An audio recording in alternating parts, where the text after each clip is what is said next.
That one a first down pickup of 8. On any given pass play, you never know exactly where your exit points are going to be. On this play, he was flushed to his left, still on the run, able to accurately throw the football for a nice first down. They run on first down with Jackson. And that play will go nowhere. Losing yardage back near midfield at the 49. It'll be a loss of a yard, and that'll bring up a 2nd and 11.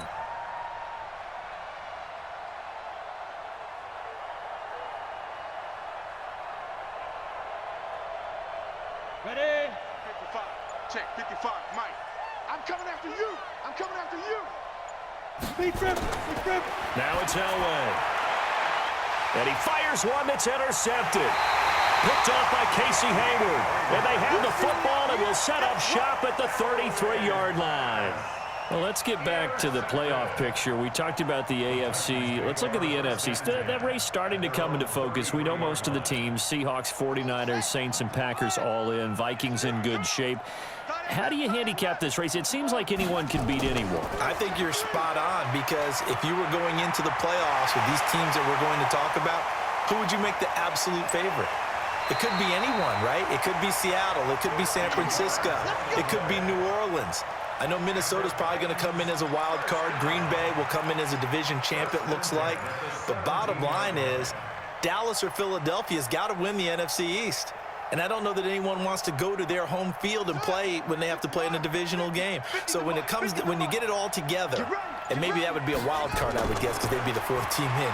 But when you put it all together, it is absolutely wide open about who wins the NFC and represents for the Lombardi Trophy. That throw by Vick, incomplete.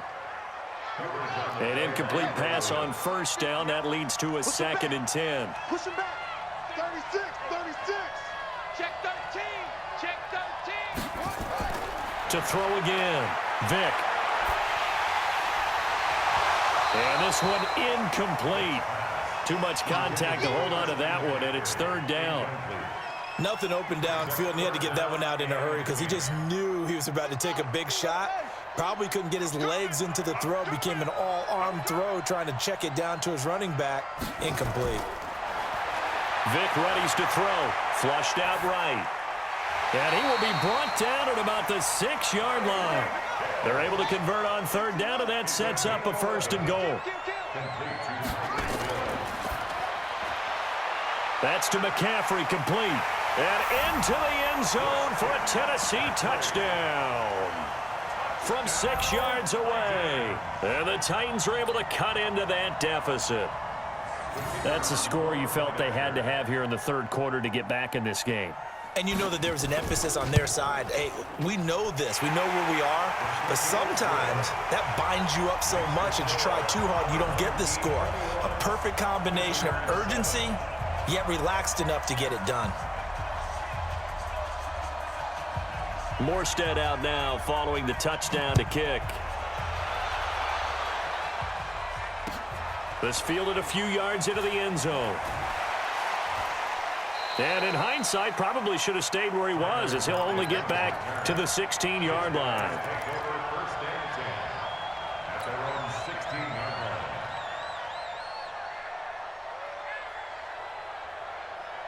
On the ready. The offense back out there at the line, ready for their next drive. And, Charles, you'd have to think this is where you want to start taking some time off the clock. Oh, definitely, because you got the lead, right? You take a good look up there and you say, okay, what do we need to do here? Well, you're not in full-out protect mode. You want to make sure you run it, throw it safe, take some time off, and eat it up. The run only got a yard. Here's 2nd and 9. Back now here on EA Sports, as we are just about set to go here in quarter number 4. Elway to throw on 2nd. And that is incomplete. A lot of force bearing down on him there. He could not hang on. It's 3rd down. The beauty of being able to play a zone defense, when you can sit back and see the ball coming out of the quarterback's hands, guess what? Creates a lot of confusion, kind of a muddle in the middle of the field where you can go make a play on the football. The offense on 3rd down tonight, they've been near perfect, 4 for 5 to this point. This is 3rd and 9. Out of the gun, Elway. Looks to throw, fires right side. And that's going to be incomplete. The coverage too good there. The contact popped the ball free, and it's 4th down. Here's Ray Guy now. Always a good sign when your first punt comes in the 4th quarter.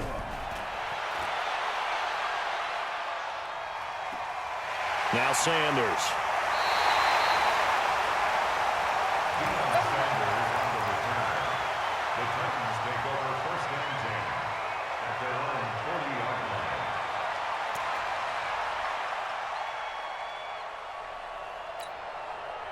The Titans offense set to begin the drive, and they're hoping to redo their efforts in the last drive when they got into the end zone. And just think of what it's like now on the sideline, because when you score a touchdown, you have to go over and look at the tablet and see what you did on the last drive.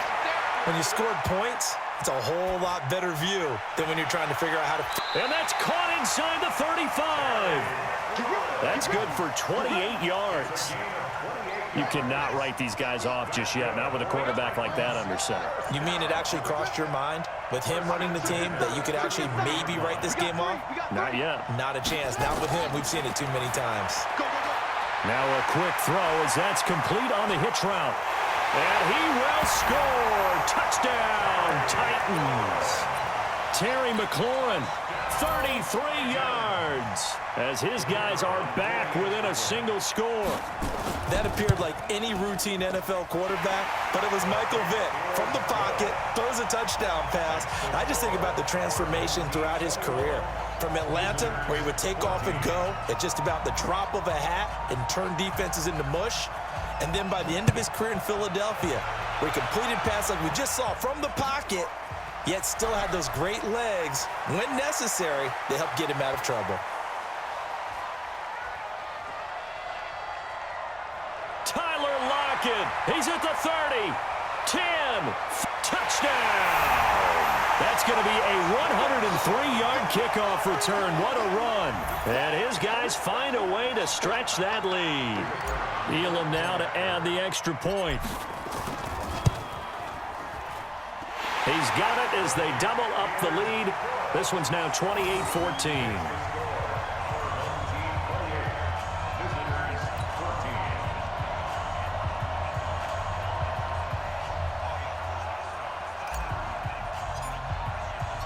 So let's try this again. After the kick return TD, here's yet another kickoff. This will be taken very short. And he'll bring it a few past the 20 to the 23-yard line.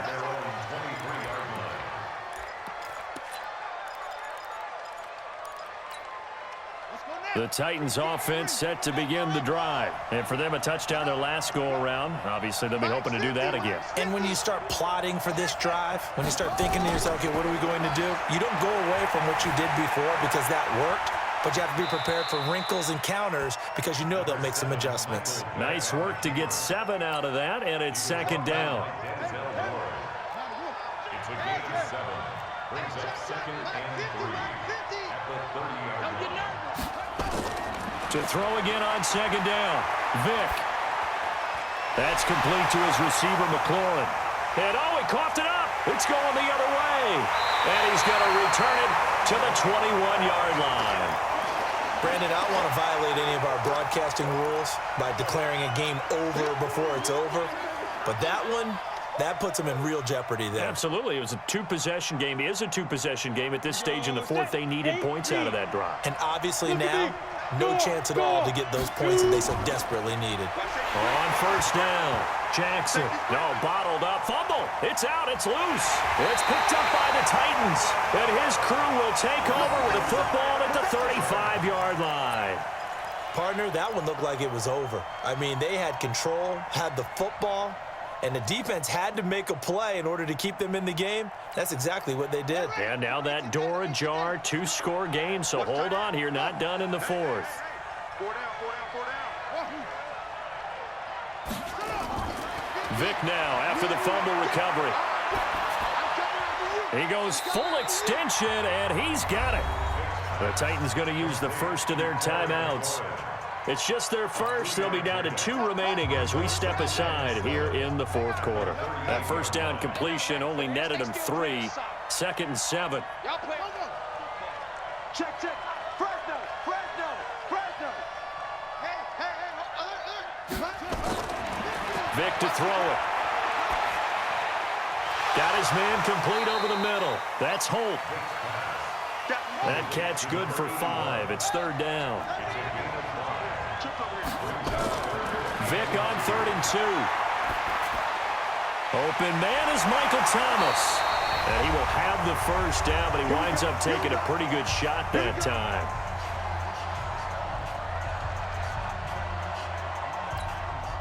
So the Titans in possession of the football here as we get you reset. And let's see what they've come up with offensively after having time to talk it over. Here's a pass swung out left to his running back. And he'll be brought down at the 45-yard line.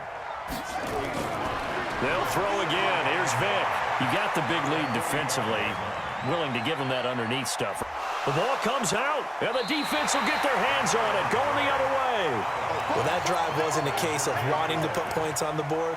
It was needing having to, and they didn't get it done. Yeah, didn't get it done, and now you look at the situation and the point differential, 2 scores, pretty much game, set, match. How about the takeaway, though, huh? How about those defensive guys? They'll start here with Jackson. And I think this defense knew what was coming as he is smothered behind the line. Now Tennessee going to use the second of their timeouts as they'll talk things over prior to this upcoming 2nd down play. First play of the drive goes the wrong way. Here's 2nd and 12. They run again with Jackson. And he's going to have to protect the football and take his lumps here at this stage of the game as they stop him behind the line. And this is an absolutely big 3rd down that's been set up here, partner, and there's no other way to put it. The defense has to get a stop here if they have any hopes of winning this game. Has to. You said big 3rd down. I'd put the word big in capital letters here.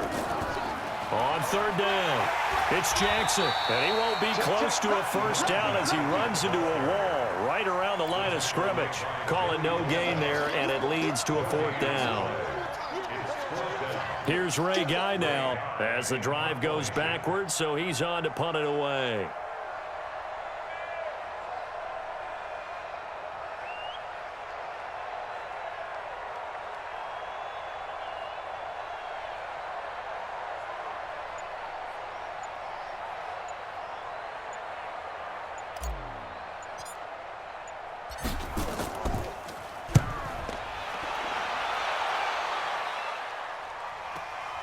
Yeah, Sanders now to return. A 7-yard return following a punt of 45 yards. And it'll be Titan football. The Titans offense set to begin the drive. And last time the turnover on the fumble, and they were in enemy territory, so that had to be very frustrating. Down on the scoreboard here, can't do it again. You nailed every part of what was frustrating. Down on the scoreboard, had a drive going, and pushed it past the 50-yard line so they thought they were in striking distance, and to come away with nothing, not a good feeling at all, to put it mildly. Now they can't afford to do that again. Yeah, now can they get that bad taste out of their mouth here? Vic now 12 of 15 throwing the ball, 80% so far, and it's 1st and 10. Now here's Vic.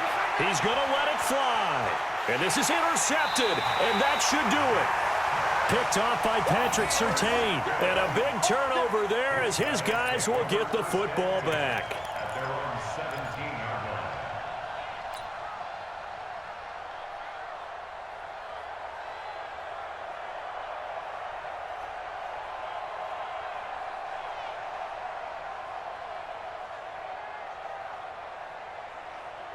The offense now at the line, ready for their next drive. And they've got this one in hand. No timeouts remaining defensively, so this one should just be one kneel and then handshakes.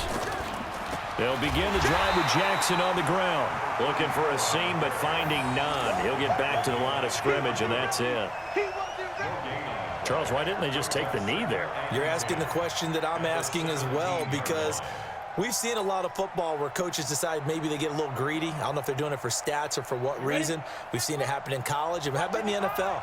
The miracle of the Meadowlands. All they had to do was take a knee and the game was over. The Giants ran it one more time. Ball popped free. Philadelphia picks it up and wins the game. What year was that? 1978. I think it was in November. Well, as always, partner, an extreme pleasure to share a booth with you. I have to